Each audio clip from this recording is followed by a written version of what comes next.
Alright guys, good evening. Once again, this is MGT Airsoft Hobby Shop. Maraming salamat ulit sa lahat ng mga nag-support sa amin yung nakaraang taon, December. And congratulations sa mga nanalo ng raffle natin. Congratulations, and then sa susunod magpaparaffle kami. Check muna namin yung units ngayon. Focus muna tayo ngayon. Then after that, yun, i-announce namin sa page.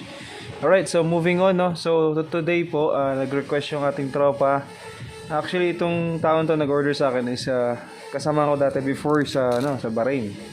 Alright, under Mr. Henry. So nag-request siya sa akin ng demo. Even familiar na siya sa mga totoo, real pistol, real gun, rifle, pero still, this is a toy. Kailangan pa natin siyang i-demo. So, i-consider natin yon. So, kailangan natin siyang maturuan. So, alright. So, in general, para naman sa lahat po ito. Alright. So, Sir Henry, basically, ito po, pagka in-open natin yung box. Before natin i-open na, Sir Boss Henry, paano na lang ako ng page natin, no? Pa-support dyan sa ating mga minamahal ng mga taga-Ormoc City, okay? Okay. So, yun nga, ang kasama nito, gaya na sinabi ko sa iyo, meron kang kasamang green gas, power off. Dalawa yan. Then, dalawa rin po ito. 3,000 rounds. 0.25 na yan. 0.25. Ito yung nirecommend ko sa kanya. Okay. Then, yung kanyang 558 holographic sight. So, pass break lang para makita mo. Siyempre, tinerno na natin sa unit mo, which is tan color. Yan, holographic sight. Okay. Yan, maganda rin. Pogi ito sa attachment mo. Okay, mamaya ipapakita ko sa iyo quick recap kung paano siya ilagay. Then, ayan, meron rin siyang case. Pogi, may siya, hindi pala case, lang to, protective cover. Okay, hindi ko na bubuksan, mas maganda kung ikaw lang magbubukas na ito. Okay, so yun, tabi na natin to. Okay, no? So, open na natin yung box. Boss Henry, once we open the box, expected may kasama siyang manual. Yun. So, yun nga siya. Ito yung manual niya. Dalawa. And then, ito na rin yung, niready ko na rin kasi siya. Kasi meron siyang order sa akin na strap. Yan, kasama yung strap na yan. Mamaya, papakita ko sa iyo. Okay?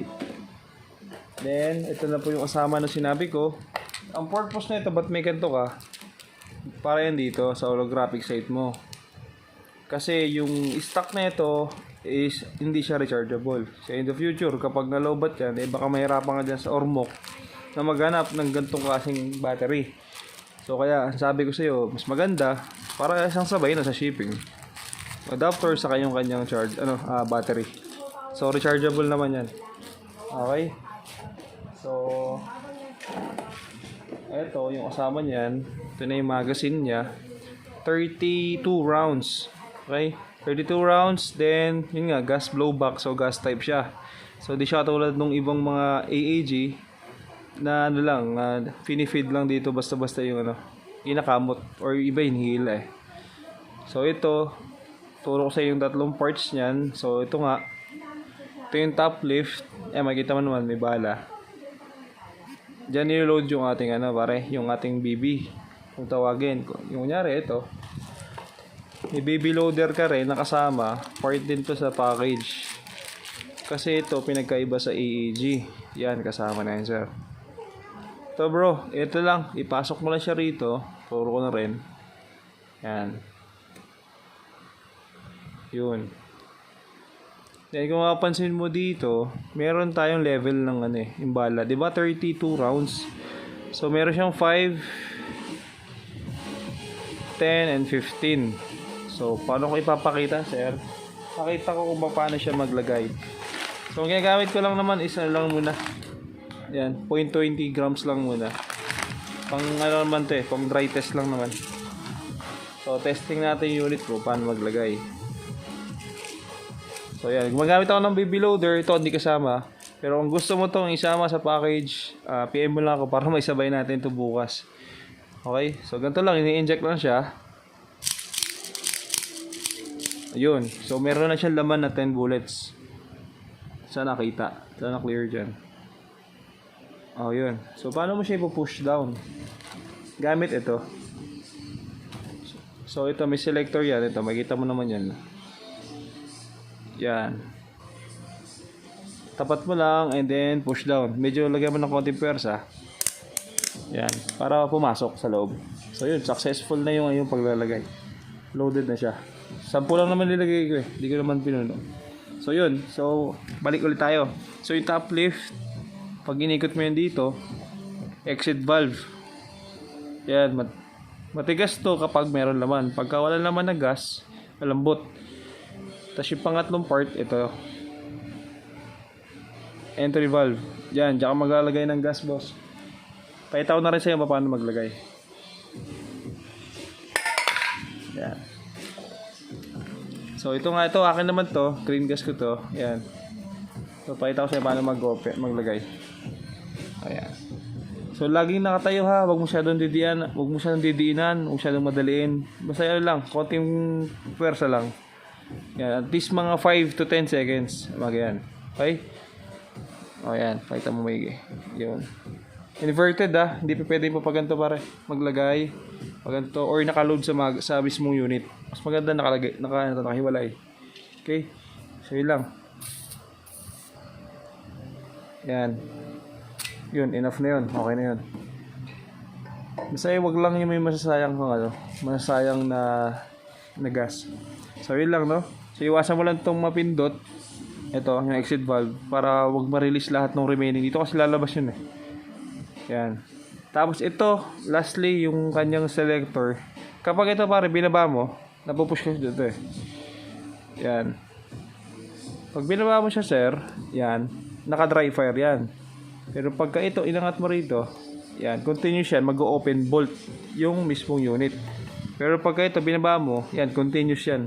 Kahit walang bala, mag-work yung yung unit. Kasi pagka wala na kasing pag wala na siyang BBs or bala kung tawagin, mag-open bolt yan. Pero kung ibababa mo yan dito, continuous siya, dry fire. So, ibabalik ko na dito. Yan. Okay? So, yun. Check natin yung unit mo.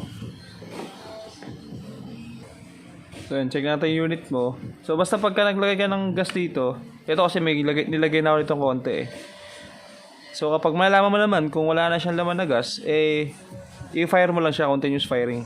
Pero pag maglalagay ka ng panibago, mas maganda, I suggest 10 to 15 seconds para hindi ka bitin. Okay?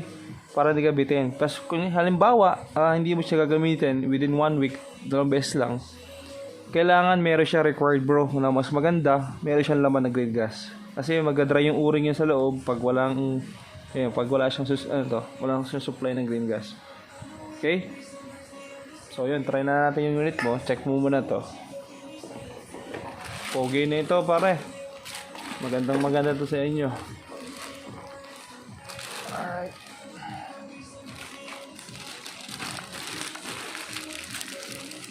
Yan.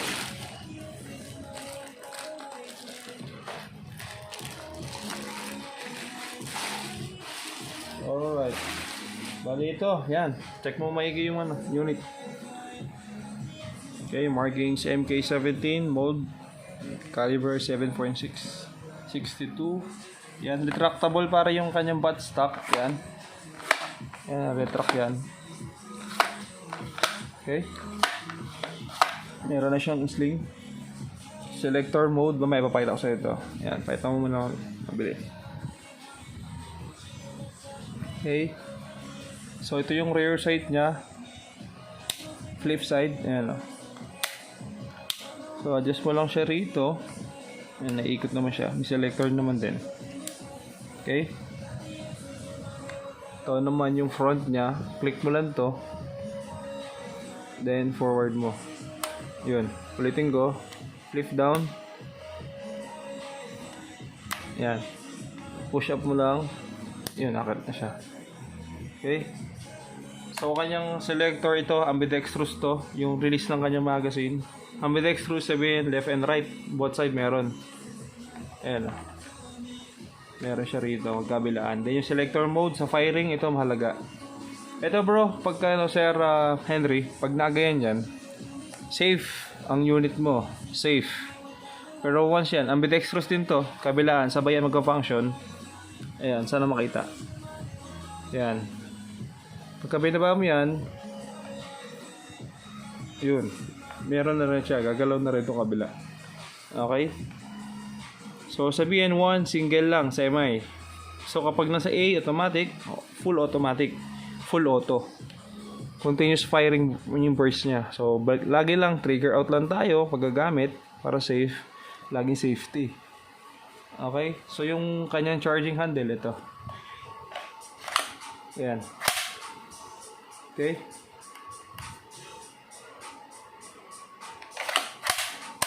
Yun. Okay? So, yun. Check natin. Pogi na ito. Ang haba. So, yung railings niya, mas maganda ito. Yun nga, gaya nung mayroon kang order, kakabit ko na, papayita ko sa'yo, mabilis lang. Kakabit ko lang, install ko lang. So, yung holographic 558, ito yan.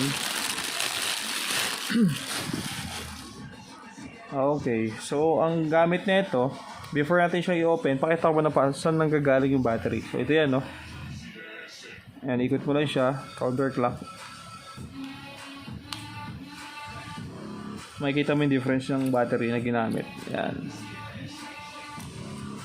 Yun. Stock lang to.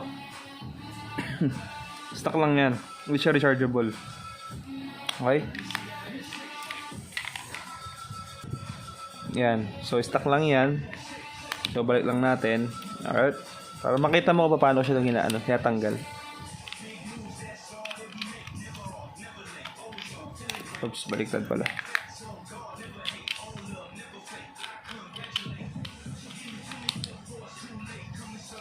Yan. Yan lang. Sige pa mo lang uli. Then, yung selector niyan, nandito na. Okay? Check natin kung gumagana.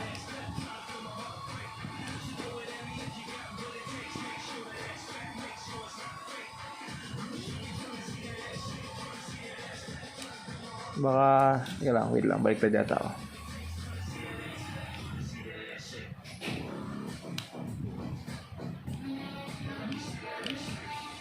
Baliktad nga.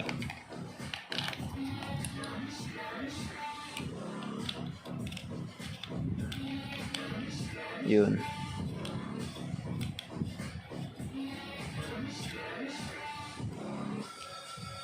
Yun, gumana na. Sana kita. Ayun.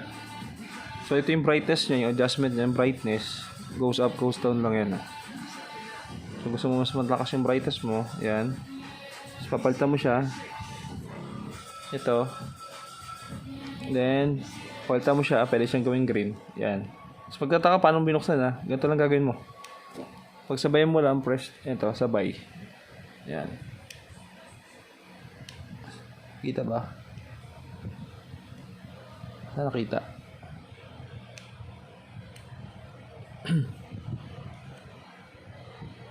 Yun. Okay. So, yun. Yan, kita naman na. Yun, selector. Ayan, no. Pwede siyang green or red. Okay? So, ito naman, pagka ikakabit natin siya, i-install siya rito, i-mount natin. Pag minount mo siya, ito, push down mo to. Push down, push up to. Yan, ulitin ko. Yan. Okay. Tapos mount mo na siya rito, diretso. Fit na yan dyan. Tapos pa nag-lock ka, ganun ulit. Kailangan may clicking sounds para safe ka, para baka hindi mahulog. Yan. So yan, safe na yan. So ito, pag ito gagamitin mo, syempre, baba mo na to. Yan. Yan. Okay? Kitang-kita na yung target mo. Yun. Kung mahaba, long range. Salay ka lang naka-save muna yung selector mo bago ka mag-aim sa target. Okay? So, lalagay natin yung isa pang attachment. Ito bro, dito kasama sa in-order mo. Paita ko lang sa'yo para may idea kung paano mas maganda, mas bihis siya. Dito, may flashlight and laser. Yan. Para makita mo lang yung ideal na itsura ng barrel kapag ka fully set up. Hindi naman totally fully, pero at least may gamit yung railings. Yan. Yun. Yan na itsura niyan. Then lastly, yung kanyang ito. Sling bungee. Ito yung sling bungee. Pero ito, di naman ito yung in-order mo. Pero still, ito kasi mas madaling gamitin. Yan. Pero okay din naman yung sa'yo. Mas maganda nga yung iyo eh. Kasi dalawahan yun eh. Pero ito, pakita ko lang sa'yo paano itsura ko.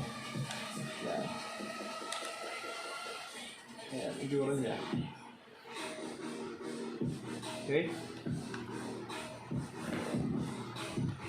Alright, so try natin yung order mo. Yung mismong sling yan. Eto.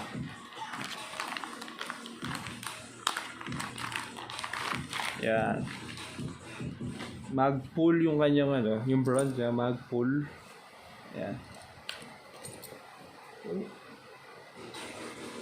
So ito naman, hilain mo lang to. Yan yung lever ito to. Yan, pagkahila mo, angat na yan. Okay? So pag ilalagay mo siya rito, pasok mo lang. Ayan, dadaan. Yun. And then balik mo ulit, then clip mo lang. Hilain mo lang to para mag-lock. Ito naman. Ito, yung clip niya, yan, madali lang naman ito. Yan, dito lang.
Itong unit mo, bro.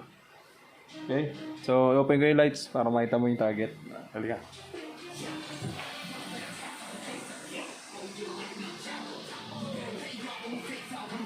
Pasensya na, hindi ko na-target yung gitna. Pero, pasok naman. Nasa loob naman ako. Ayan, nasa loob naman. So, maganda. Maganda yung target niya. No? So, yun lang, no? Pakita ko ulit. Yan. Naka-safe yan. Ayan, itsura niyan. Ayan, tanggalin ko. Ayan. Okay, tsura niyan. Yan. Holographic sight. Unit. Okay. Right. So, yun lang, no? So, once again, this is MGT Airsoft Hobby Shop. Okay, maraming salamat. Thank you.